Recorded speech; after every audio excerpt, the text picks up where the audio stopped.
আছে DY365 digital ষ্টুডিঅ'ত মই মৃন্ময় তালুকদাৰ শিৱসাগৰত চলা মিয়াখেদা অভিযানক লৈ পুনৰ সৰব হৈছে আমচু শিৱসাগৰখন কাৰো পৈতৃক সম্পত্তি নহয় শিৱসাগৰত যদি সন্দেহজনক লোক আছে তেনেহলে চিনাক্ত কৰক কিন্তু মিয়াখেদাৰ নামত সংখ্যালঘুক অপমান কৰাটো সহ্য কৰা নহব মানুহৰ ধৈৰ্য আৰু সহ্যৰ এটা সীমা থাকে গতিকে আমি অসমখন অশান্ত হোৱাটো বিচৰা নাই সংখ্যালঘুক অত্যাচাৰ কৰা সকলৰ বিৰুদ্ধে এতিয়া মুখ্যমন্ত্ৰীক কঠোৰ হ'বলৈ আহ্বান জনাইছে আমচু আৰু ৰাজ্য চৰকাৰৰ নেতৃত্বতে উজনিত মিয়াখেদা অভিযান চলাবলৈ এতিয়া ৰাজ্য চৰকাৰখনৰ বিৰুদ্ধে সৰব হৈছে আমচু শিৱসাগৰ কাৰো পৈতৃক সম্পত্তি নহয় শিৱসাগৰত যদি সন্দেহজনক লোক আছে তেনেহলে চিনাক্ত কৰক কিন্তু মিয়াখেদাৰ নামত সংখ্যালঘুক অপমান কৰাটো সহ্য কৰা নহব ধৈৰ্য আৰু সহ্যৰ সীমা থাকে আমি অসম অশান্ত হোৱাটো বিচৰা নাই সংখ্যালঘুক অত্যাচাৰ কৰা সকলৰ বিৰুদ্ধে মুখ্যমন্ত্ৰীক কঠোৰ হ'বলৈ আহ্বান জনাইছে এতিয়া আমচুৱে অসম চৰকাৰৰ নেতৃত্বতে চলিছে উজনিত মিয়াখেদা অভিযান ভাৰতীয় নাগৰিকক অত্যাচাৰ কৰা সকলে উত্তৰ দিব লাগিব ন্যায়ালয়ত শিৱসাগৰৰ মিয়াখেদা অভিযানক লৈ সৰব আমচুৰ সভাপতি ৰেজাউল কৰিম চৰকাৰ এটা গুৰুত্বপূৰ্ণ খবৰ শিৱসাগৰত মিয়াখেদা অভিযানক লৈ এবাৰ ৰাজ্য চৰকাৰৰ বিৰুদ্ধে পুনৰ সৰব হৈছে আমচু শিৱসাগৰখন কাৰো পৈতৃক সম্পত্তি নহয় ৰাজ্যৰ ভিন্ন প্ৰান্তৰ মানুহে যাৰ মন যায় সিয়ে শিৱসাগৰলৈ যাব পাৰে উজনি অসমলৈ যাব পাৰে বুলি এবাৰ মন্তব্য কৰিছে আমচুৱে যেহেতু বিভিন্ন দল সংগঠনৰ নেতৃত্বত উজনিত পুনৰ মিয়াখেদা অভিযান আৰম্ভ হৈছে আৰু মিয়াখেদা অভিযানৰ মাজতে এবাৰ সৰব হৈছে আমচু মানুহৰ ধৈৰ্য আৰু সহ্যৰ এটা সীমা থাকে কিন্তু আমি অসমখন অশান্ত হোৱাটো বিচৰা নাই আমি অসমখনত সদায় শান্তি কামনা কৰোঁ গতিকে মুখ্যমন্ত্ৰীকো এতিয়া সংখ্যালঘুক অত্যাচাৰ কৰা সকলৰ বিৰুদ্ধে কঠোৰ হ'বলৈ আহ্বান জনাইছে আমচুৰ সভাপতি ৰেজাউল কৰিম চৰকাৰে মিয়াখেদাৰ নামত সংখ্যালঘুক অপমান কৰাটো সহ্য কৰা নহ'ব বুলি আমচুৰ ফালৰ পৰা এতিয়া স্পষ্ট কৰি দিয়া হৈছে এই সন্দৰ্ভত আমচুৰ সভাপতিৰ মন্তব্য আছে মন্তব্য আগবঢ়াইছোঁ এই সমগ্ৰ ঘটনাবিলাক যিবিলাক ঘটনা আজি উজনি অসমৰ বিশেষকৈ শিৱসাগৰ জিলাত ঘটোৱা হৈ আছে এইবিলাক অসম চৰকাৰৰ নেতৃত্বত ঘটোৱা হৈছে স্পষ্টভাৱে অভিযোগ কৰিছোঁ আজিও আমি দেখিছোঁ যে মিয়াখেদাৰ নামত সাধাৰণ নিৰহী কিছু চব্জি বেপাৰী কিছু কাম কৰা শ্ৰমিকক তেওঁলোকে যি ধৰণে অপমান অপদস্থৰ তুচ্ছ তাচ্ছিল্য কৰিছে এইটো কেতিয়াও সহ্যকৰ বিষয় নহয় আৰু শিৱসাগৰখন কাৰো পৈতৃক সম্পত্তি নহয় শিৱসাগৰত অসমৰ ইমূৰৰ পৰা সিমূৰলৈকে প্ৰতিজন মানুহ যাব পাৰিব তাত ঘূৰিব পাৰিব কাম কৰিব পাৰিব থাকিব পাৰিব খাব পাৰিব এইটোলৈ তাত কাৰো আপত্তি কৰিবলগীয়া নাই যদি তাত কোনোবা সন্দেহজনক সঁচাকৈ বাংলাদেশী বা কোনো বিদেশী নাগৰিক আছে তাক তেওঁলোকে চৰকাৰক প্ৰশাসনক দেখুৱাই দি সেইবিলাক উলিয়াই দিয়াৰ দায়িত্ব লওক সেইখিনিত আমাৰ পূৰ্ণ সহযোগিতা থাকিব কিন্তু প্ৰকৃত ভাৰতীয় নাগৰিক কোনোবাই চব্জি বেপাৰী কৰি খাইছে আৰু কিছুমান এনেকুৱা মানে মানুহ লগাই দি চৰকাৰে মানুহ লগাই দি সেইখিনি মানুহক অত্যাচাৰ কৰি যি ধৰণে মানুহখিনিক অপমান অপদস্থ কৰা হৈছে শাৰীৰিকভাৱে অপদস্থ কৰা হৈছে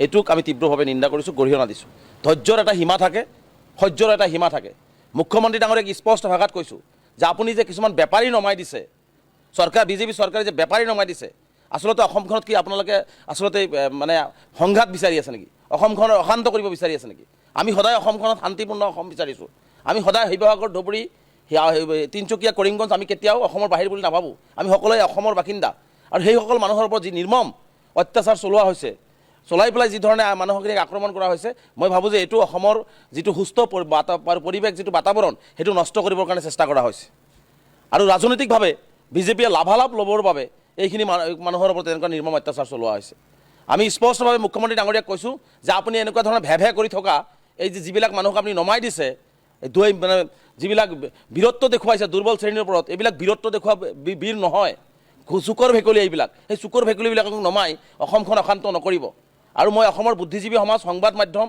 অসমৰ ৰাজনৈতিক সকলো ব্যক্তিক আহ্বান জনাইছোঁ যে শিৱসাগৰত যি ধৰণে কেইটামান মানে সংগঠনৰ নাম দি কেইটামান ব্যক্তিয়ে যি ধৰণে আচলতে মানুহৰ লগত ব্যৱহাৰ কৰি আছে মানুহক যি ধৰণে আক্ৰমণ কৰি আছে মানুহক যি ধৰণে অত্যাচাৰ কৰি আছে এইটোৱে অসমৰ পৰিৱেশ কিন্তু বিনষ্ট কৰিব গতিকে আমি কেতিয়াও অসমৰ পৰিৱেশ বিনষ্ট হোৱাটো নিবিচাৰোঁ। আমি সকলোৱে শান্তিৰ অসম বিচাৰোঁ, মিলাপ্ৰীতিৰ অসম বিচাৰোঁ, সমন্বয়ৰ অসম বিচাৰোঁ। গতিকে তেনেকুৱা অসমৰ এই ধৰণৰ কাম কৰা ব্যক্তিসকলৰ বিৰুদ্ধে কঠোৰ ব্যৱস্থা গ্ৰহণ কৰিব লাগে। আৰু শিৱসাগৰৰ বিশেষকৈ শিৱসাগৰ জিলা আয়ুক্ত, শিৱসাগৰৰ আৰক্ষী অধীক্ষকগৰাকীয়ে আচলতে তেওঁলোকৰ ওচৰত আঁঠু লৈছে নেকি? চৰকাৰখনৰ গৃহ বিভাগে সেই শিৱসাগৰৰ কেইজনমান ধূৰ্তৰ ওচৰত আঁঠু লৈছে নেকি? যিসকল মানুহে এটাৰ পিছত এটা এনেকুৱা ধৰণে মানুহক, নিৰহী মানুহক মিয়া নাম দি, সন্দেহজনক নাম দি ভাৰতীয় নাগৰিকক অত্যাচাৰ কৰি আছে আৰু সেইসকলৰ বিৰুদ্ধে কোনো ব্যৱস্থা গ্ৰহণ কৰা হোৱা নাই। গৃহ বিভাগ নাই নেকি? যদি মুখ্যমন্ত্ৰী ডাঙৰীয়াৰ গৃহ বিভাগ বা DGP মহোদয় বা আৰক্ষীসকলে যদি কণ্ট্ৰল কৰিব পৰা নাই, তেওঁলোকে পদত্যাগ কৰক, মুখ্যমন্ত্ৰীয়ে পদত্যাগ কৰক। আজি অসমখনত এনেকুৱা ধৰণৰ এটা পৰিৱেশ ৰচনা কৰা হৈছে, অসমীয়া হোৱাৰ পিছত, ভাৰতীয় নাগৰিক হোৱাৰ পিছত তেওঁলোকে এনেকুৱা ধৰণৰ অত্যাচাৰ কৰি আছে। আমি স্পষ্টভাৱে কৈছোঁ যে আমি বিচাৰিছোঁ সকলোৱে অঞ্চলত গৈ কাম কৰি খাওক, সকলোৱে সকলোৰ অঞ্চলত গৈ মানে ঘূৰি ফুৰক, সেইটো আমি সকলোৱে বিচাৰোঁ, এইটো সাংবিধানিক অধিকাৰ। গতিকে তাত যদি কোনোবাই এনেকুৱা ধৰণৰ বাধা দি শ্ৰমিকক বাধা দিব, ইটা ভাড়াত কাম কৰিব শ্ৰমিকক বাধা দিব, যদি আপোনালোকে শ্ৰমিকক বাধা দিব লাগে, মুখ্যমন্ত্ৰী ডাঙৰীক স্পষ্ট কৰিছোঁ, আপুনি কৈ দিয়ক না যে শিৱসাগৰৰ জিলাৰ বাহিৰে বেলেগ জিলাৰ মানুহ যাব নালাগে, বেলেগ জিলাৰ মানুহ যাব নোৱাৰিব। কেবিনেটত আপুনি কেইবাটাও আইন পাছ কৰিছে, আইন পাছ কৰক যে শিৱসাগৰত কোনো মানুহ শিৱসাগৰ জিলাৰ বাহিৰে যাব নোৱাৰিব। শিৱসাগৰখনেই অসম নেকি? শিৱসাগৰখন অসমৰ বাহিৰত নেকি যে অসমৰ মানুহ শিৱসাগৰত যাব নোৱাৰিব? গতিকে সিদ্ধান্ত গ্ৰহণ কৰক মুখ্যমন্ত্ৰী ডাঙৰীয়াই, মানুহৰ ওপৰত অত্যাচাৰ কৰাৰ পৰিৱৰ্তে সিদ্ধান্ত গ্ৰহণ কৰক যে শিৱসাগৰত কোনো শ্ৰমিক যাব নোৱাৰিব, শিৱসাগৰত কোনো মানুহ বেপাৰ কৰিব যাব নোৱাৰিব। তেনেহ'লে আমিও কিছু সিদ্ধান্ত ল'বলৈ বাধ্য হ'ম। স্পষ্টকৈ কওক, যদি মুখ্যমন্ত্ৰীয়ে এইবিলাক নকৰে তেনেহ'লে আমিও কিছু সিদ্ধান্ত ল'বলৈ, মই স্পষ্টকৈ কৈছোঁ যে অত্যাচাৰৰ এটা সীমা থাকে, ধৈৰ্যৰ কিন্তু মানুহৰ এটা সীমা থাকে, ধৈৰ্যৰ সীমা চেৰাই গৈছে, কিন্তু আমিও কিন্তু কিছু সিদ্ধান্ত ল'বলৈ বাধ্য হ'ম। গতিকে স্পষ্টকৈ আমি আহ্বান জনাইছোঁ মুখ্যমন্ত্ৰী ডাঙৰীয়াক, গৃহ বিভাগক আহ্বান জনাইছোঁ, সময় থাকোঁতে যিসকল মানুহে এই ধৰণৰ অন্যায় আৰু যিসকল মানুহে এই ধৰণৰ শ্ৰমিকৰ ওপৰত নিৰ্যাতন চলাই আছে তেওঁলোকৰ বিৰুদ্ধে কঠোৰ ব্যৱস্থা গ্ৰহণ কৰক। আমিতো আইনগতভাৱে তেওঁলোকৰ বিৰুদ্ধে ব্যৱস্থা গ্ৰহণ কৰিমেই, আমি তেওঁলোকৰ বিৰুদ্ধে কোৰ্টতো যাম। আৰু স্পষ্টকৈ কৈছোঁ, ভাৰতীয় নাগৰিকক অত্যাচাৰ কৰাৰ ফল এইসকলে কোৰ্টত আহি জবাব দিব লাগিব, এইটো আমচুৰ স্থিতি স্পষ্ট। আৰু এটা কথা মই স্পষ্টকৈ ক'ব বিচাৰিছোঁ যে অসমৰ ইমূৰৰ পৰা সিমূৰলৈকে আজি যি ধৰণে অশান্তৰ পৰিৱেশ সৃষ্টি কৰাৰ কাৰণে এইসকলক লগাই দিয়া হৈছে, মই পুনৰবাৰ কৈছোঁ এইটো কিন্তু অসমখনৰ কাৰণে শুভ সংকেত নহয়, ভাল লক্ষণ নহয়। আমি পুনৰবাৰ শদিয়াৰ পৰা ধুবুৰীলৈকে, শিৱসাগৰ, তিনিচুকীয়া, ডিব্ৰুগড়, জোন, কৰিমগঞ্জ, বৰাক সকলো ৰাইজক আমি আহ্বান জনাইছোঁ যে এইসকল মানুহৰ কাৰণে যাতে আমাৰ অসমখনৰ শান্তিৰ পৰিৱেশ বিনষ্ট নহয়, তাৰ কাৰণে আমি সকলোৱে সজাগ থাকিব লাগিব, সচেতন থাকিব লাগিব। আৰু এটা কথা স্পষ্টকৈ কৈছোঁ, যদি দম আছে শিৱসাগৰত, আজিও যে উজনি অসমত যে আজিও গৰুৰ ব্যৱসায় চলি আছে, গৰু যে আজিও উজনি অসমৰ পৰা মধ্য অসমলৈ আহি বিভিন্ন ৰাজ্যত গৈ আছে, সেইবিলাক বন্ধ কৰাৰ সাহস তেওঁলোকৰ নহয় কিয়? আজি যিসকল মানুহে আজি ইটা ভাড়াত কাম কৰিব লৈ যায়, তেওঁলোকেতো খোজকাঢ়ি যোৱা নাই, কিয় ইটা ভাড়াত শ্ৰমিকক কাম কৰিবলৈ লৈ যোৱা হয়? কিয় লৈ যোৱা হয়? কিয় নামনি অসমৰ পৰা তেওঁলোকে মানুহক কাম কৰিবৰ কাৰণে লৈ যোৱা হয়? গতিকে যদি এই বীৰত্ব দেখুওৱাৰ পৰিৱৰ্তে নিজেও কাম নকৰিব, আনকো কাম কৰি খাবলৈ নিদিব বা আনকো যাবলৈ নিদিব, আনকৰ স্বাধীনতাক তেওঁলোকে খৰ্ব কৰিব, এইটো হ'ব নোৱাৰে। গতিকে স্পষ্টকৈ কৈছোঁ, অসমৰ বিভিন্ন প্ৰান্তত বিভিন্ন মানুহ যাব, তাত যদি এনেকুৱা ধৰণৰ অসুবিধা, এনেকুৱা ধৰণৰ অত্যাচাৰ চলায়, পৰৱৰ্তী পৰ্যায়ত কিন্তু আমিও গণতান্ত্ৰিকভাৱে কিন্তু আন্দোলনৰ কাৰ্যসূচী ল'বলৈ বাধ্য হ'ম, আমিও কিন্তু চূড়ান্ত কিছু সিদ্ধান্ত ল'বলৈ বাধ্য হ'ম। এই সমগ্ৰ ঘটনাবিলাক, যিবিলাক ঘটনা আজি উজনি অসমৰ বিশেষকৈ শিৱসাগৰ জিলাত ঘটোৱা হৈ আছে, এইবিলাক অসম চৰকাৰৰ নেতৃত্বত ঘটোৱা হৈছে, স্পষ্টভাৱে অভিযোগ কৰিছোঁ।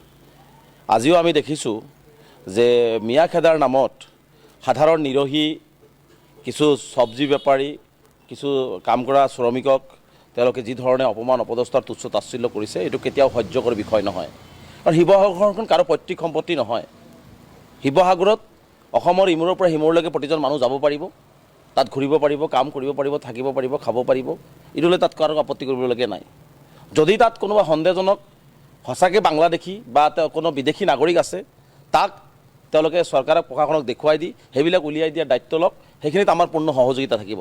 কিন্তু প্ৰকৃত ভাৰতীয় নাগৰিক কোনোবাই চব্জি বেপাৰী কৰি খাইছে আৰু কিছুমান এনেকুৱা মানুহ লগাই দি, চৰকাৰে মানুহ লগাই দি সেইখিনি মানুহক অত্যাচাৰ কৰি যি ধৰণে মানুহখিনিক অপমান অপদস্থ কৰা হৈছে, শাৰীৰিকভাৱে অপদস্থ কৰা হৈছে, এইটোক আমি তীব্ৰভাৱে নিন্দা কৰিছোঁ, গৰিহণা দিছোঁ। ধৈৰ্যৰ এটা সীমা থাকে, সহ্যৰ এটা সীমা থাকে। মুখ্যমন্ত্ৰী ডাঙৰীয়াক স্পষ্ট ভাষাত কৈছোঁ যে আপুনি যে কিছুমান বেপাৰী নমাই দিছে, বিজেপি চৰকাৰে যে বেপাৰী নমাই দিছে, আচলতে অসমখনত কি আপোনালোকে আচলতে সংঘাত বিচাৰি আছে নেকি? অসমখনৰ অশান্ত কৰিব বিচাৰি আছে নেকি? আমি সদায় অসমখনত শান্তিপূৰ্ণ অসম বিচাৰিছোঁ।